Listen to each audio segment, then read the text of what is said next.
Olá pessoal, tudo bom? Professor Márcio de Bois, no nosso quadro Aprendi Mais Essa, vamos trabalhar hoje um negócio muito interessante, falando sobre as atividades não empresariais.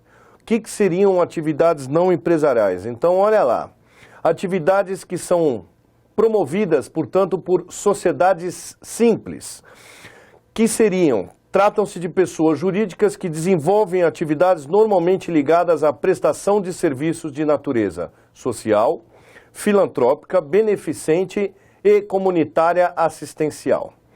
As atividades dessas pessoas jurídicas, vejam, não possuem finalidade lucrativa, mas sim assistencial, independente das suas atividades promoverem resultado econômico positivo.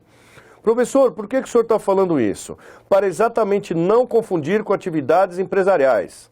Atividades empresariais têm características de elementos específicos. Por exemplo, produção e circulação e negociação de bens, de produtos, de mercadorias e prestações de serviço de forma profissional e organizada. Mas para qual finalidade as empresas trabalham?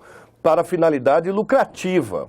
Sociedades simples não têm finalidade lucrativa, portanto, tratam-se de atividades não empresariais, possuem resultado econômico, captam dinheiro, mas o final das contas, esse dinheiro captado, ou seja, esse resultado econômico, ele é reinvestido na própria manutenção da prestação de serviços e na estrutura de funcionamento de uma sociedade simples, diferente de uma sociedade empresarial, que o fruto do lucro é apenas dividido para os seus sócios empreendedores, portanto, para os seus proprietários, o que não ocorre na sociedade simples. Legal?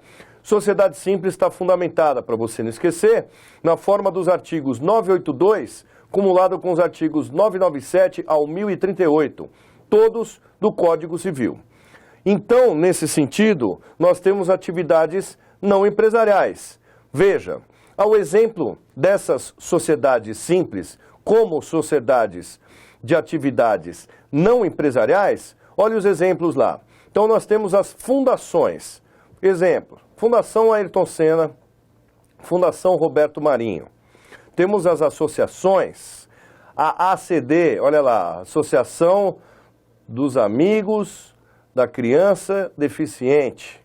A APAI, Associação dos Pais e Amigos de Excepcionais. Vejam, temos ainda uma terceira vertente de sociedade simples no exemplo, ONGs, Organizações Não Governamentais, Greenpeace do Brasil, SOS Mata Atlântica, que trabalham na proteção da fauna e da flora, no caso. Institutos religiosos, olha lá pessoal, Arquidiocese de São Paulo. O que é a Arquidiocese de São Paulo, professor? É a Igreja Católica da Santa Sé. Temos os centros espíritas kardecistas, centros espíritas de Umbanda, de Quimbanda, de Candomblé, templos budistas, igrejas evangélicas, entre outros. E também temos como exemplo de atividades de sociedades simples, portanto não empresariais, não lucrativas, sociedades civis, ou seja, escritórios de advocacia, de contabilidade, de engenharia, de arquitetura. Ou seja, resumindo, sociedades de pessoas jurídicas formadas por uma coletividade de profissionais autônomos liberais. Professor, aonde que são registrados esses contratos sociais dessas sociedades simples? Na forma do artigo 998 do Código Civil, eles devem ser registrados os seus atos constitutivos no cartório de registro civil das pessoas jurídicas do local mais próximo da sede dessas sociedades simples, ok?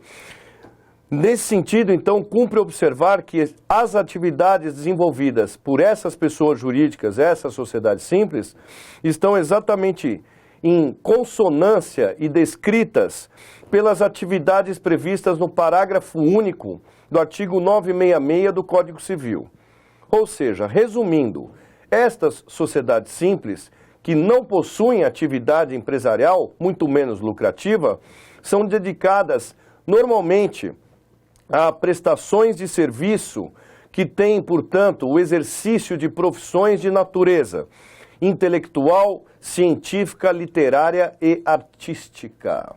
Então, não esquece, o parágrafo único do 966 diz que sociedades, então, simples, também têm as suas atividades que estão relacionadas com prestações de serviço de profissões de natureza intelectual, científica, literária ou artística.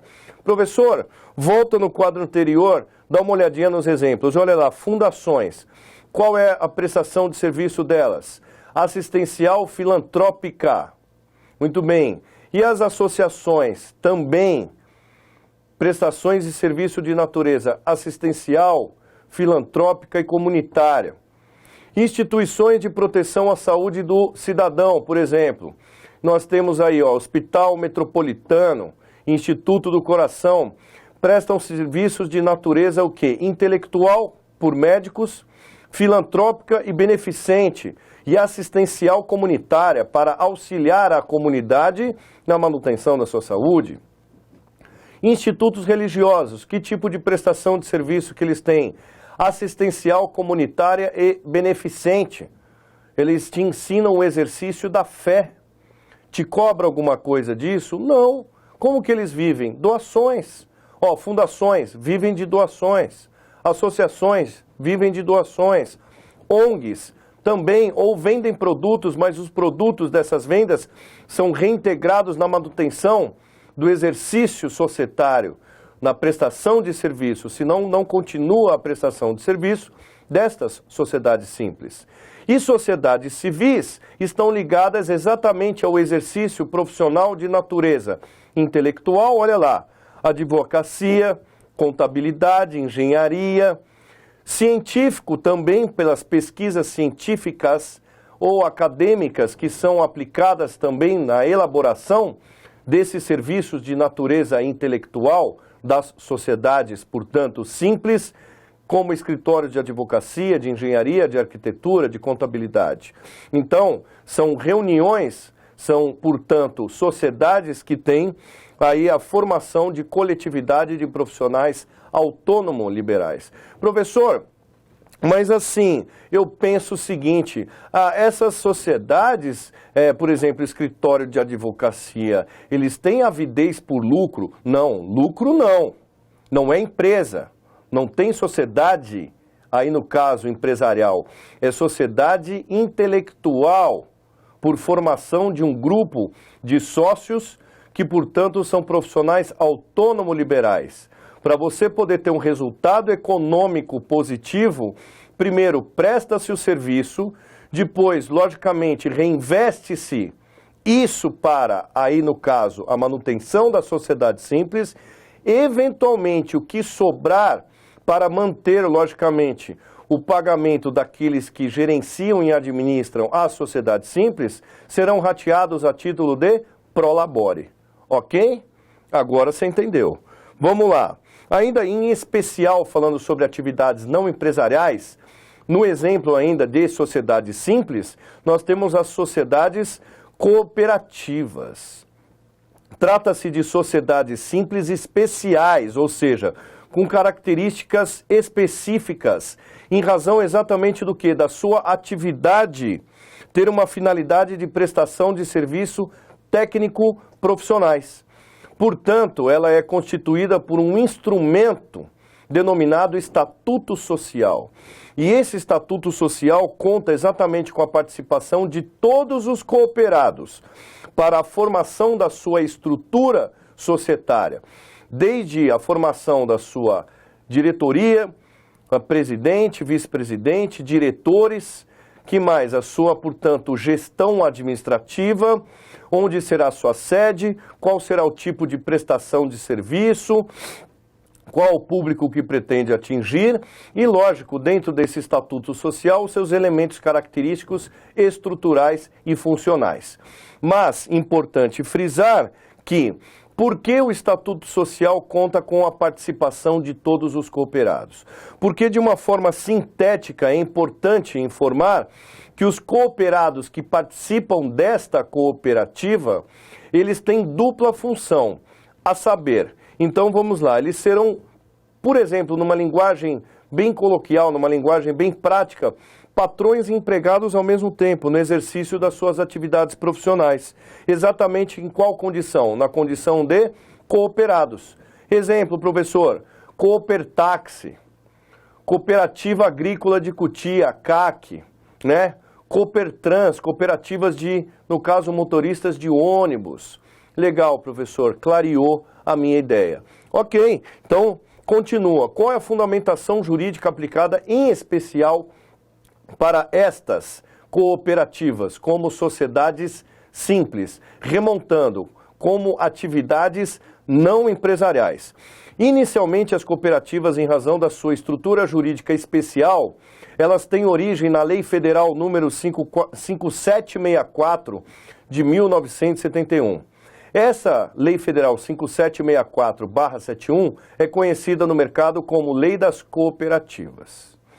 Posteriormente, com o ingresso no vigente Código Civil, elas também são complementadas e capituladas pelo parágrafo único do artigo 982, que define, então, sociedades cooperativas como sociedades simples, ainda também na sua estrutura organizacional, jurídica e societária, complementada, então, o parágrafo único do artigo 982 do Código Civil, com os artigos 997 ao 1038, trazendo, portanto, a sua estrutura societária.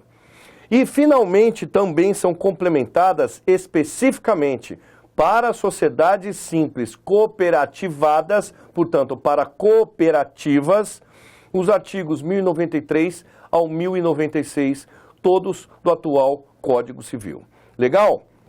Então, pessoal, para a gente finalizar, essa era a dica que eu precisava dar para você não cair em nenhuma pegadinha, nem de concurso, tampouco também de exames da OAB, que podem gerar confusão entre atividades empresariais societárias e atividades não empresariais de outros tipos de sociedade, como a aula que nós tivemos agora sobre sociedade simples, nos seus exemplos, e logicamente as suas características legais, ok? Pessoal, continue estudando, faz aí um esforço que você com certeza será compensado. Deus é maior, Ele traz para você o resultado daquilo que você está plantando. Utilize muito bem o seu livre-arbítrio. Legal? Agradeço a companhia e no próximo encontro continuaremos com as aulas de Direito Empresarial. Até a próxima, pessoal.